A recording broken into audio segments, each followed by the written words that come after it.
Hi, இன்றைக்கி நம்ம பன்னீர் பிரியாணி தான் பார்க்க போகிறோம். ரொம்ப டேஸ்டியாக இருக்கும், ரொம்ப ஈஸியாக இருக்கும். கண்டிப்பாக ட்ரை பண்ணி பாருங்கள். அப்படி இருக்குன்னு சொல்லுங்கள். ஒரு குக்கர் எடுத்துகிட்டு 2 ஸ்பூன் ஆயில் விட்டுட்டு பிரியாணி மசாலா ஆஸ் யூஷுவல் நம்ம ஆட் பண்ணுற மாதிரி ஆட் பண்ணிக்கோங்க. அதுக்கப்புறம் ஒரு ஆனியன் நல்லா கோல்டன் ப்ரௌன் ஆனதுக்கப்புறம் தக்காளி, பச்சை மிளகா, இஞ்சி பூண்டு பேஸ்ட் எல்லாத்தையும் போட்டு நல்லா ஒரு மிக்ஸ் கொடுங்க.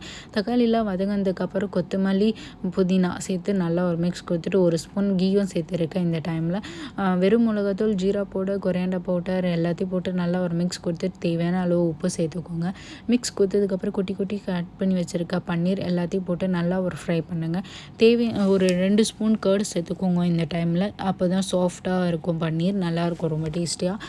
அதையும் போட்டு நல்லா ஒரு மிக்ஸ் கொடுத்துட்டு ஒரு கிளாஸ் அரிசி எடுத்துருக்கேன். அதுக்கு 2 கிளாஸ் தண்ணி சேர்த்துக்கோங்க. தண்ணி சேர்த்து நல்லா ஒரு மிக்ஸ் கொடுங்க. அது கொதிக்கிற டைமில் லைட்டாக எலுமிச்சை பழத்தை பிழிஞ்சு விட்டுக்கோங்க.